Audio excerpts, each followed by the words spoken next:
He's been around and done a lot of stuff, and we're proud to have him here. First of all, Scott, just how long have you driven for us, and what different kinds of race cars have you done since you've been here? Yeah, thanks for the intro. It's yeah, when you hear some of the stats, it makes me feel really old, which I guess is good and bad, to have those things. But huge thank you to everybody here today for coming out. It's a fantastic cause and one that Chip Ganassi Racing feels very strong about and very proud that we can help and hopefully help some of these veterans a little bit. But yeah, no, it's been a long time with this team. I think this was my 17th season, going into 18 next year, which obviously will be back in the number 9 PNC car. Also running Daytona end of January in the Ford GT. But yeah, I think my first car here was 2002. When it was cars. So those cars were they were fun, they were kind of crazy, almost 1,000 horsepower at that stage, and a lot of international circuits. And through that split there again, we went off to IndyCar IRL racing in 2003, which was an all-oval series. And for me, that was probably the hardest transition I went through in my career, because I've only ever grown up in racing on road courses until I came to America. And having to go to an all-oval series, I wasn't really sure I wanted to do it. But going there with a team at that stage, Team Target, that won many championships, it was a no-brainer. And that year we went on to win the first race out of the box at Homestead, and later to go on to win my first championship. So it's I think the mix of cars, the Grand Am cars in 2004, I think was maybe my first Daytona, and some very different sports cars throughout the year. The Ford GT, as everybody gets to see here, is the latest and honestly the coolest car. It looks fantastic, and you can actually buy one and drive it on the road, or a few people can buy one and drive it on the road. Yeah, they're not cheap. I don't know what they're, 500,000-600,000 or something. So they're not your daily driver probably. But yeah, so I think through the years the IndyCar's changed a lot. We've gone from very oval dominant races, and then it started to slip into a lot of road courses. And right now we have a lot of road courses. I think only 4 ovals or 5 ovals next year out of the 16 or 17 courses. So yeah, lots of different cars, and driving for this team, it's always been a lot of fast cars, so that makes it a lot of fun. So a lot of people wonder what athletes do in the off season. What does Andrew Luck do when it's not football season? So since the IndyCar season's ended and you've celebrated the championship, what does the rest of your off season look like? What do you do to prepare for next year with your spare time? Try to get some downtime. Try to get that for me at least, I try to get off training, feel a little fat, a little bit down, try and build some motivation for the next season. But this year's been crazy, that it's been, the timing was fantastic. We won, our 5th championship. We went straight into promoting the release of Born Racer, which was, a full feature documentary that we did with Universal, which we released here in America first, I think in October, and then we had to do a bit of a press thing in New Zealand and then Europe. So we've been a lot of travel, but it's been very good. So in that period, we also tested at Speedway already. We tested at Alabama last week or the week before. We have a test in Daytona coming up in the sports car the first week of December. So it's still busy. You don't really get a whole lot of downtime, and with our testing schedules, they kind of spread them out. You don't get a whole lot of them, but it seems to be every 2 weeks or every other week you have a test going on between the 2 categories. So it is hard to take that big downtime, and also you can't take too much time away from training. When I first joined the team first joined IndyCar racing in the early 2000s, I think I did almost 60 or 70 test days in the first year, whereas now we're limited to I think about 5 or 6. So it's very hard to be physically ready for the car, in that situation. So training is still a very big portion. We train 6 days a week, 2 hours in the morning, and then 3 or 4 days of the week we do another hour and a half in the afternoon with cardio. So it's not a whole lot of downtime. I'm looking forward to Thanksgiving next week, even though I'm not a fellow American. In New Zealand we don't celebrate Thanksgiving. But then Christmas, we head down to New Zealand this year, which will be the first time in about 5 years for Christmas. So I look forward to that because it's what I grew up doing, being on the beach, shrimp on the barbie. My wife, being British, dislikes a warm Christmas. She's from England and is used to the snow and much of the northern hemisphere. So she might be a little down on the Christmas period, but that's fine.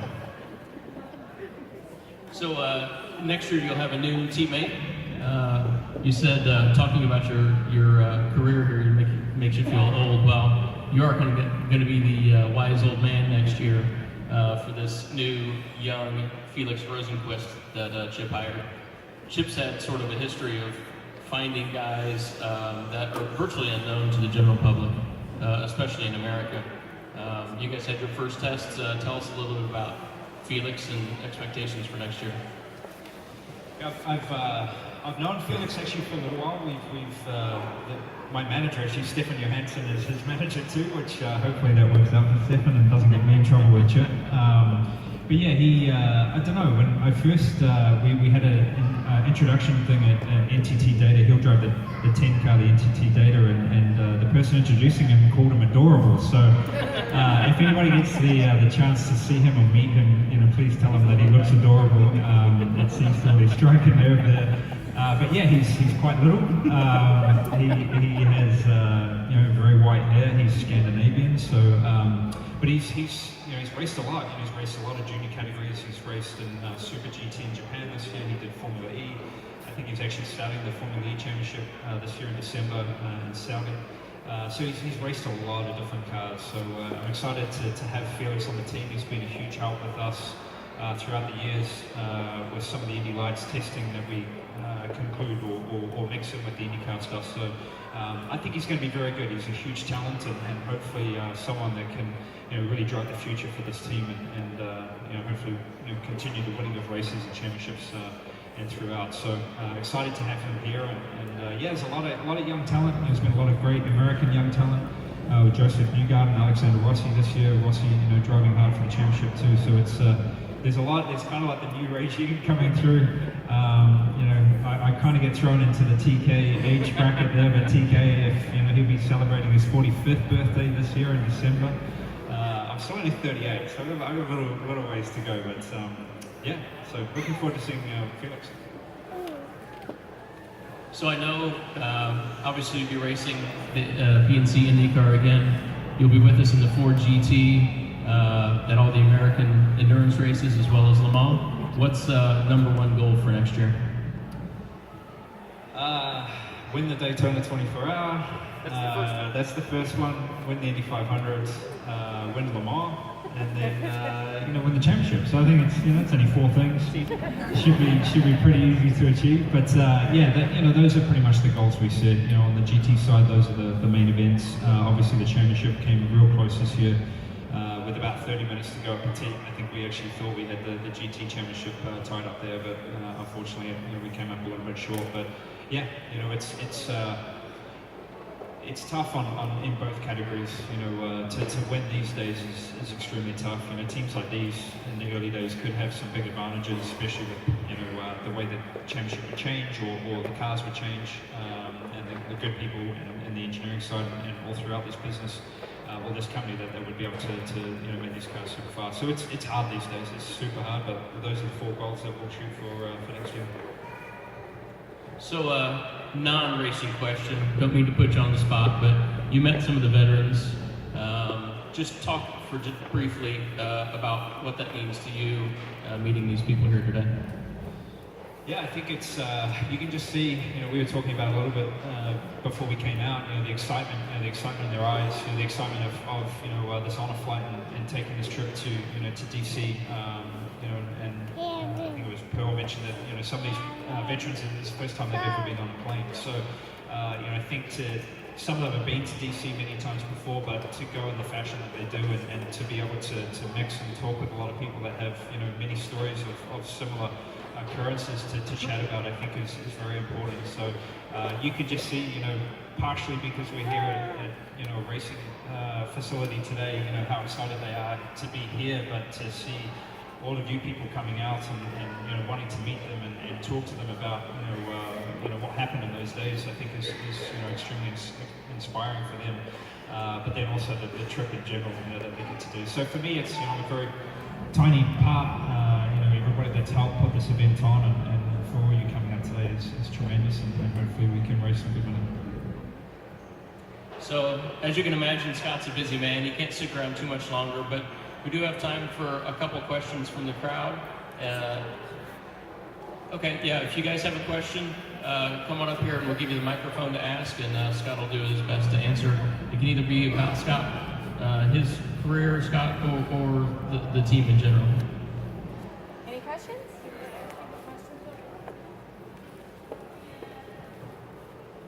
Hey, Scott, what would be the easiest way to watch the Born Racer movie? You can actually go to Mike's house. He's got, it's in his DVD player. I'll give you the address after. But no, it's available digital download on most formats, so iTunes, Amazon Prime. I'm not sure about Netflix over here. It is in some regions. It's kind of split, but it is released here. I don't think it's released in Europe. Oh, it would have been released last week. So yeah, those or you can go to Target or Walmart. Any of those places have them too. So. They were a little short supply there for a little while. Amazon, I think, has been probably, at least, you get Amazon Prime, it'll be there tomorrow. Scott said they were in short supply. I think he and Emma went and bought all of them in the city. I don't think the sales were really that great. I'm not sure about that. Anybody else?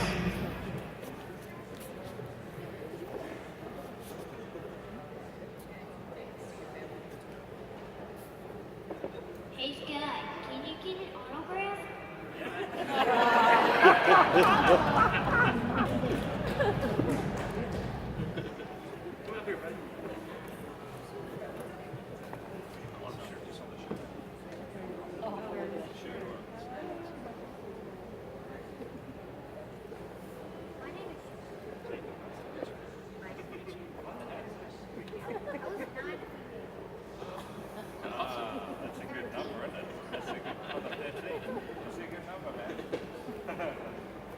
Hey Scott, I wanted to ask, how did you start off racing? Like, what did you do? Because I want to become a racer too, and I don't know where to start.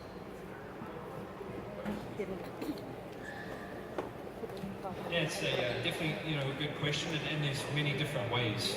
For myself, my dad was into racing, mostly club level stuff. We did dirt track, road courses, even a bit of rally and a bit of a mix. So for me, it was definitely a family thing. I remember growing up and watching my dad work in the garage pretty much throughout the week, and we go racing on the weekends. For me, the trigger was actually going and seeing my cousins race. We moved from Australia back to New Zealand, and went to a little go-kart track, watched my cousins, and at the end of the day, I don't know if they still do over here, but they have like a have-a-go period where you can use the competitors' go-karts for about an hour or 2 hours, and people let you go out, and that's what triggered it for me, and I just wouldn't let up. I just constantly talked about it, and pretty much put my dad into submission of getting a go-kart. And that's where it started. So I started racing at 8. As you get through different categories and move up, the money is a big problem. We didn't come from any kind of money, and for me, I think at that period when I was about 15, 16, we were one of the first to start up an investment group and sold shares of myself, of me, which it worked out. I was able to pay those people back. But yeah, it's a lot of it is just pure passion, and you'll find sometimes you'll just be lucky. And for me, with moving into teams of some different categories, it was just my story. I couldn't have written any better, just with the way they're planned out. And sometimes you do have to be a little bit lucky, but it takes a lot of hard work, a lot of effort. It was something that I just felt so passionate about, and you do see it with a lot of young people. And I don't know, hopefully for you, man, it's something that definitely works out. Else? We have time for one more.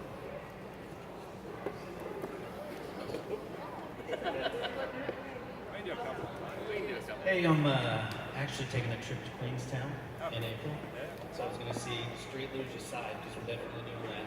If there's anything you would recommend I do when I'm in New Zealand. Yeah, it's true. Definitely get a meat pie when you get off the plane. I normally go straight to, we call them dairies. There are corner stores in New Zealand. Yeah, Big Ben mix and cheese is my kind of go-to. Bungee jump, you've got a bungee jump, man. That's we started in New Zealand. AJ Hackett started it in I think it was the Karawau River, which is the one in Queenstown. But yeah, definitely Queenstown is the South Island is phenomenal in New Zealand. If anybody needs flights, Air New Zealand actually does direct flights from Chicago and Houston now to Auckland, which is great. Yeah, so Queenstown, Milford Sound, Blenheim I think is really cool too, and then you go to the North Island, obviously Auckland, and then Paihia, which is about 5 hours north of Auckland. It's kind of like a different, it's much warmer and a lot drier up there, so yeah, there's lots to do, but bungee jump, man, that's, I don't know if anybody knows what a bungee jump is, but you basically jump off a bridge with a big elastic band, tied to your legs, and you kind of hopefully come back.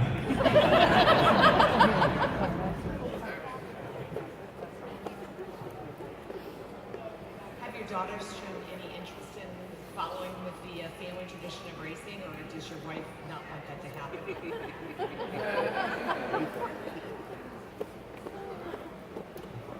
I think Poppy has a little.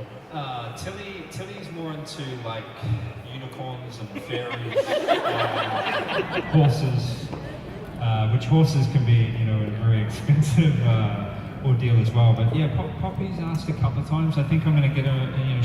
She turned 9 this year, so probably too late to start on a professional level. I think, but I don't know. I kind of left it sort of open. If they pestered me a lot about it, then I'd be happy to go down that road with them. Yeah, I don't know. It'd be interesting. Emma was very good in her sport too. She was a runner for Great Britain. 800 meters and 1500 meter were her specialty. She did Commonwealth Games and made it to the Olympic team and things like that. So she wants them to definitely be runners. Tilly and Poppy are both very good runners. So it's yeah, I don't know. The stick and ball sport kind of thing I think will work out. It's a pretty small investment. To see how it works out to start with. Motor racing can be very expensive, but yeah, I don't know. I'll help them in any direction they want to pursue. One more here, real quick. What were you thinking when you got held up at the Taco Bell?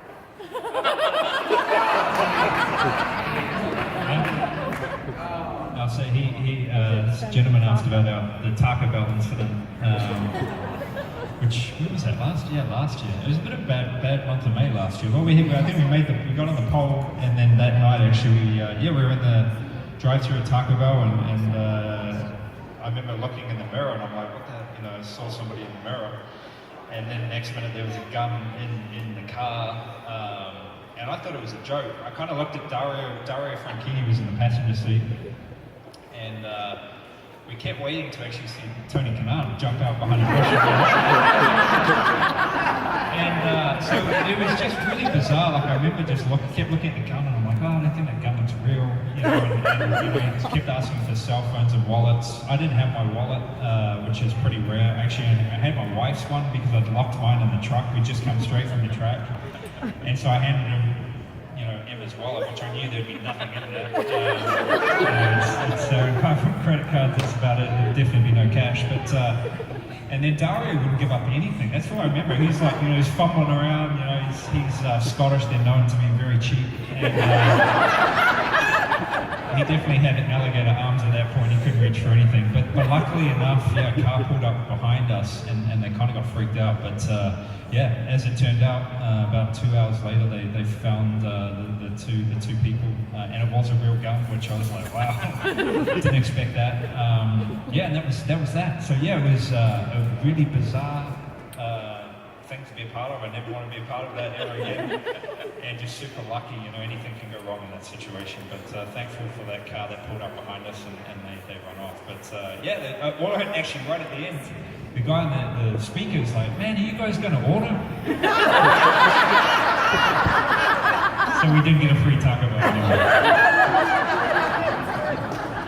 All right, thanks again, everybody, for coming out, and thanks to Scott Dixon for joining us.